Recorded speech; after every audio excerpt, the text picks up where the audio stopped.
I've been making cinnamon rolls a long time, and over the years, my method has changed quite a bit. I found that tiny tweaks and tiny tricks and some certain special ingredients can make a real difference, and today I wanted to share those with you for what I'm calling the ultimate cinnamon roll recipe. It's got a secret ingredient involved, lots of techniques, and even if you don't intend on using this exact recipe, I think you're going to find tips and tricks today that are going to help you with any cinnamon roll dough you make in your life. So the first thing we're going to do is we are going to be activating our yeast. We are starting with a half cup of whole milk, and we're going to add a 4th cup of water in here, and this needs to be heated to 115 degrees Fahrenheit. I'm just gonna heat it in the microwave. You could do it on your stovetop if you prefer. Just make sure you stir it before you temp it. Let me get this in the microwave going. And if it gets too hot, you just need to let it cool down a little bit. All right, this is going to need to be checked. A liquid that is too hot can kill your yeast. We always just stir it and check the temperature. Oh my goodness, we are right there. That's perfect. So go ahead and pour your milk into your mixing bowl, and I'm going to add my yeast. This is 2.5 teaspoons of active dry yeast. One of those little sachets or packets is usually 2 1/4 or 2.5 teaspoons. You can just use one of those, that will be fine. All right, I'm just going to give this a quick stir. Oh, not yet. First, I'm going to add a teaspoon of sugar. So I have my sugar here. Just take a teaspoon, add it in with the yeast. That just helps give it a little bit of a jump start. Go ahead and mix that in. And we just need to wait for 5 to 10 minutes until the yeast activates. If yours does not look like this after 5-10 minutes, your yeast is probably bad or your liquid wasn't warm enough. Either way, you're going to have to toss it and start over with fresh yeast. And this is an active dry yeast, not instant yeast. Now at this point, we're going to go into our other ingredients, including our secret ingredient. We are going to start with just a 1/3 cup or 67 grams of granulated sugar.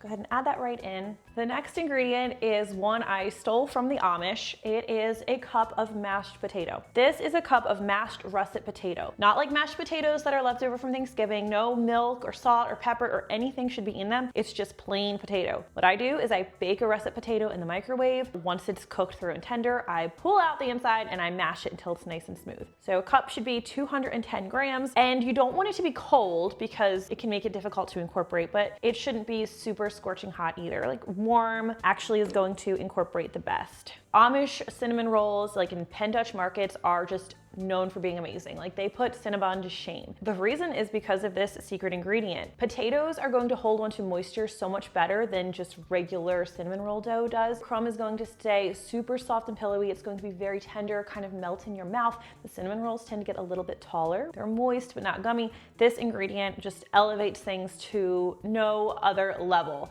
Like I love my old cinnamon roll recipes, but once you try this, I don't think you're going to go back. Okay, next, eggs. We need 2 large eggs. Room temperature is preferred. Again, that's just because it's going to help your dough combine nicely.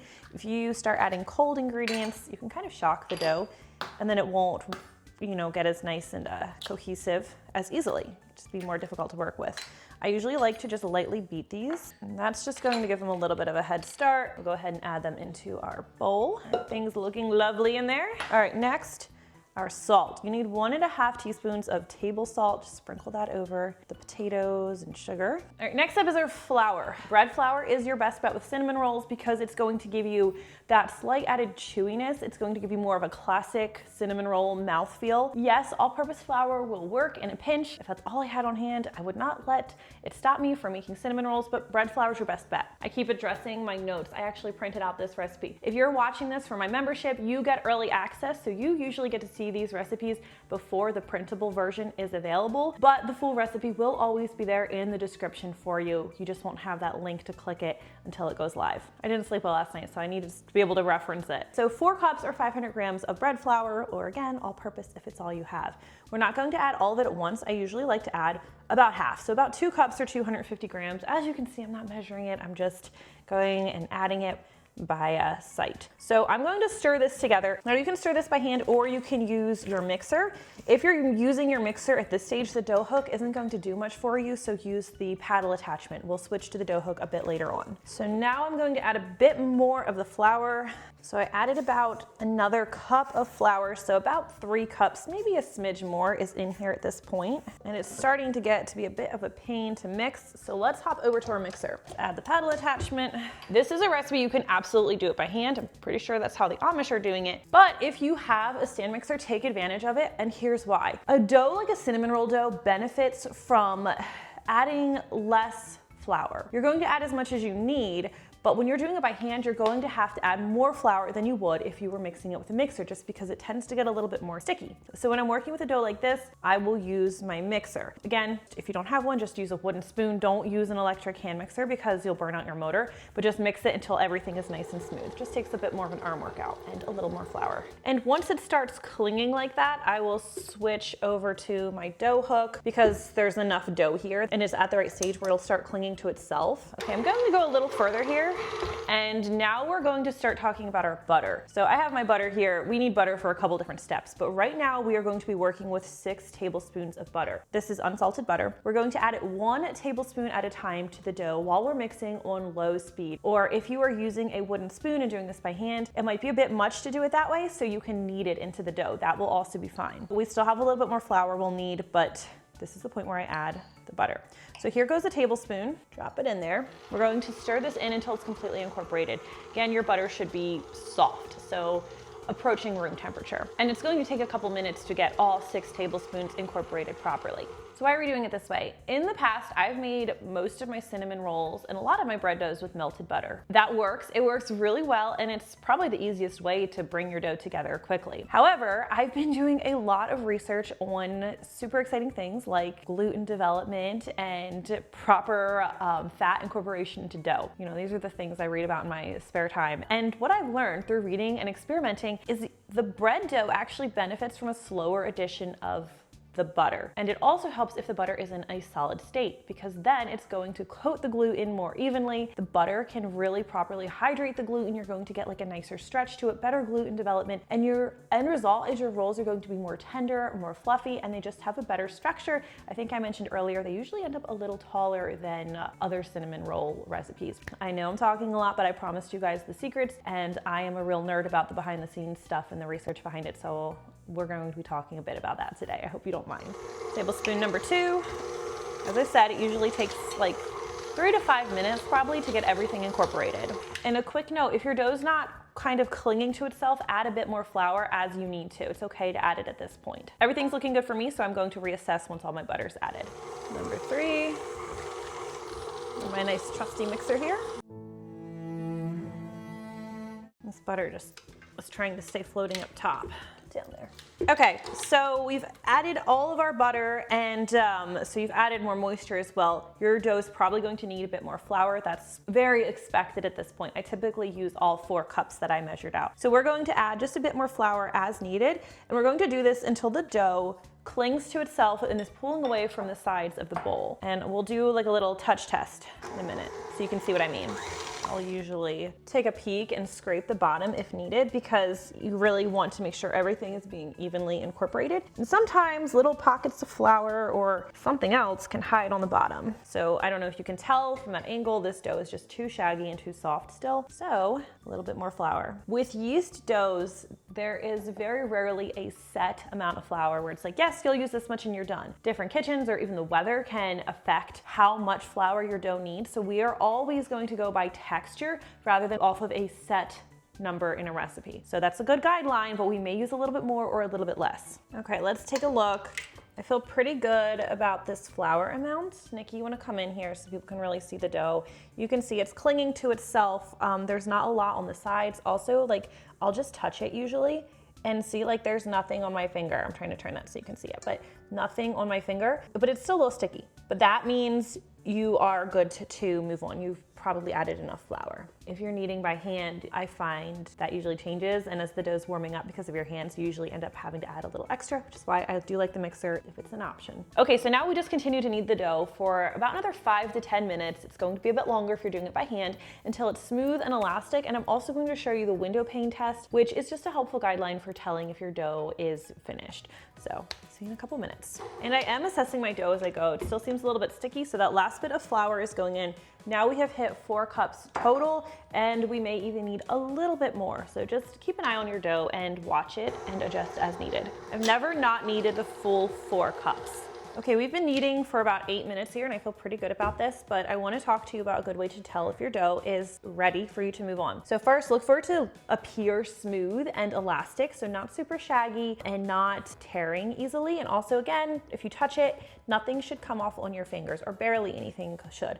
But we're also going to talk about the window pane test, which is where you just take like a gumball sized piece of the dough and you roll it into a little bit or a little ball, and then you just hold it to the light. And what you're looking for is if you slowly stretch it, you should be able to see the light shining through. Nikki, come on over here and we'll show it with the light behind it. So you can see the light is shining through. Can you see that? So it's starting to tear, but I've stretched it to its limit. If it tears prematurely, you want to keep kneading it. It's just not ready yet. So since I'm happy with that, we're going to transfer this dough to a large, lightly oiled bowl. This bowl right here, I just lightly greased with a little bit of cooking oil. Avocado, olive, either one's fine. We'll scrape the bowl because we don't want to leave any dough behind. Plus, you don't want any of that going in your sink. You see how it forms like a nice stretchy ball. So this is going into our lightly oiled bowl. Plop it in there. We don't waste butter and we don't waste dough. Turn the dough to coat it so all of the surface has a light coating of oil. And then we're going to cover this with my arch nemesis plastic wrap. Don't embarrass me today. And this is going to need to sit in a warm, draft-free place until it is doubled in size. So this usually takes about 1 to 2 hours. I will put it either in my proofing oven or just in the oven with a light on and just let it rest. So let's go ahead and drop that off and I'll see you when it's ready. Okay, it's been about an hour and a half. We are nicely doubled. Nikki, come in, let's take a look at this dough just so you can get a good look at it. All right, but before we go any further, we're going to prep our baking dish. I have a 13x9 dish. I like to use glass or ceramic. I have a tablespoon of butter here. Salted or unsalted is fine. You can see it's nice and soft. And I'm just going to generously grease the bottom and the sides of the pan with that butter. This is salted butter, just for a little extra flavor. We will also go ahead and prep our filling, which I usually do before the dough has risen. I usually start it like right after I set the dough aside. You are going to need a 1/2 cup of firmly packed light brown sugar. Put that into a bowl with a tablespoon of ground cinnamon. And I just like to add a pinch of salt. I'm going to be using salted butter for the filling. If you're using unsalted, I would bump that up to 2 pinches of salt. I would do a 1/4 teaspoon of salt. This is 4 tablespoons of salted butter. It's been sitting out. It's nice and soft and melty. You need it to be really soft so it's nice and spreadable. All right, let's go back to these ingredients real quickly. Toss them together. Break up those brown sugar clumps. I should have packed the brown sugar first. We have a nice clean surface here. We're just going to really lightly flour it. You don't want to use more flour than you need to. You don't want it to stick. You don't want to go overboard and dry out your dough. Here's our dough. We are going to gently punch it down. Very satisfying. Just deflating the dough. And we're going to turn it out onto our clean surface. There we go. We usually do a little bit on top. Really, really light dusting. Flatten the dough. And I'm going to use my rolling pin to roll this out into a 20-inch by 8-inch rectangle. I'll pick up the dough as needed. I don't want it to stick to my counter. 20 by 8-inch rectangle. Obviously have some shaping work to do, but I like to get an idea of where I am. Need to be skinnier and longer.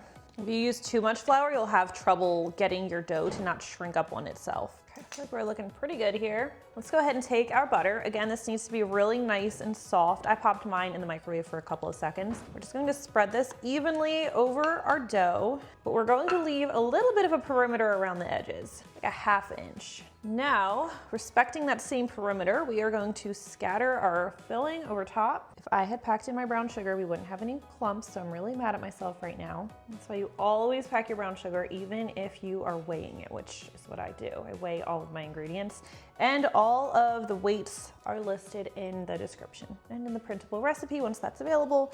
But again, if you're a member, you get early access before anyone has the printed recipe. We'll go ahead and we're going to gently press this in, gently but firmly. And now you're going to start with one of your longer ends, and we are going to carefully roll these up and tightly roll them up into a log. Just getting started here at first, and we just keep going back and forth. Once we get to the end, we're going to pinch that seam together.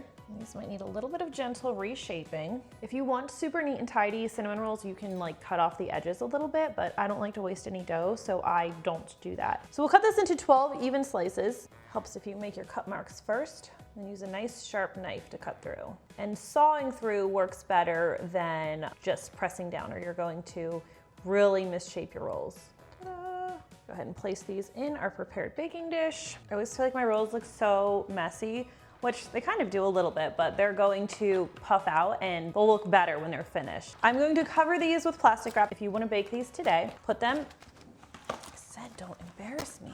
You are going to just place them in a warm place and let them rise until they're nice and puffed and the gaps are filled. That's usually going to take about 30 minutes to an hour. Again, depends on your kitchen. Or right now you can pop them in your refrigerator, let them sit overnight, and then the next morning we'll pull them out of the fridge, let them sit on the counter until they have puffed as described, and then we'll bake them. And regardless of whether you put them in the fridge overnight or you are baking them the same day, this is how they should look when they're ready to go in. Let's get a closer look. Again, they should really fill in the gaps a lot. They've expanded. They've usually increased in size by about like 50%. There's also the poke test you can do where you just, I always dip my finger in a little bit of flour, like really lightly dust it, and then just like gently poke the cinnamon roll. And what you're looking for is it to spring back like halfway, slowly. If it doesn't spring back at all, it's probably overproofed, which means it's been sitting too long. Not much you can do about that. Bake them anyway. They're still going to be good. They just could be better. If it springs right back, they just need more time. So you're looking for a good halfway. So once our rolls are ready, our oven should be preheated to 350 degrees Fahrenheit, and we are going to bake them in the center rack. In my oven, they usually need to bake for about 27 to 30 minutes. When they're finished baking, you're looking for the cinnamon rolls to be a nice light golden brown on top. These are a nice, actually pretty dark golden brown. This oven down here, it's smaller, so it cooks a little differently, which is why I always give ranges. Now, if you're someone who has ever struggled to like tell if their cinnamon rolls are done, an instant read thermometer, like a meat thermometer, is going to take all of the guesswork out of it. All you're going to do is you're just going to insert the thermometer in the thickest part of one of your more centered rolls. You're looking for an internal temperature of 185 degrees Fahrenheit. I don't like to see it go above that. You can say 180 to 185. If you don't have one of these and you're trying to tell if they're done, you can usually like gently press them. They should feel pretty set. And sometimes I'll just take like a sharp knife or a toothpick and kind of like poke around in there and make sure it doesn't look raw or gooey inside. You don't want any raw dough in there. Let's set these aside. And typically I don't really waste any time making the icing because I like to put it on while the rolls are still a little bit warm. Now, I love a cream cheese frosting. It is my all-time favorite, but I know not everyone does. So if you're someone who prefers like just like a standard classic vanilla icing, I do have I don't know if I made a video for it, but I do have the recipe on my blog. If I don't have a video, I will link to it in the description. You'll need 2 ounces of cream cheese. You can mix this frosting together with an electric mixer, but I feel like that's just like one extra dish. So what I do is I will pop the cream cheese in the microwave for like 5 seconds so it's nice and soft, not totally melted, but soft. And then I'll take 2 tablespoons of salted butter, do the same thing, get it a little bit melty. This way I can mix everything by hand, but you don't have to do it by hand. You can use a mixer if you prefer. So we'll go ahead and just mix that cream cheese and butter together real quickly. I like to make sure there are no lumps. This looks good. So then I have a cup of powdered sugar. Go ahead and mix that in. Whoop. I'm going to start to mix it in because without an electric mixer, it can be a little bit stiff. And once that's like mostly combined, I'll add the vanilla extract, just a half teaspoon. Cinnamon rolls, things can get too sweet too fast. Something I never really would think I'd say. So a half teaspoon keeps it from being like cloying. Oop. Maybe that's like a heaping half teaspoon. And I usually also add like a bit of milk or cream just to kind of make it a little bit thinner. I like the frosting to kind of be thicker than a glaze, but thinner than a regular frosting. That just works really nicely. So this is a tablespoon of milk. Cream or half and half would work just as well. Mix that in, switch over to a whisk. Cinnamon roll time. The hotter your cinnamon rolls are, the meltier your frosting will be and the thinner it will be. So just keep that in mind when deciding to put it on. You can put it on right away, or you can wait like 15-20 minutes and then add it then if you want it a little thicker. I'm so excited to eat these. Of course, we're not gonna waste any of this frosting. All right, I know I talked a lot through today's video, but I really do hope you found the tips I shared to be helpful. Just wanted to share as much as I can. I think there's just a lot people don't know when making cinnamon rolls. I think they should know. Okay, you should probably wait a little bit longer to dig in, but you guys know me. Oh, I'm so excited to eat this. Today's video was a little different. We filmed the whole thing on my phone. Let me know if you like this style or not. Sometimes we just try new things. I think I need a fork. Now I don't know what to do with it. Whoa, I gotta wash my hands. Oh, wait a minute. Dough hook didn't want to give it up. Nope. Which Which way am I going? Because it's backwards. Hello? There we go. Oh man, they're done. What in the world? This is a me problem.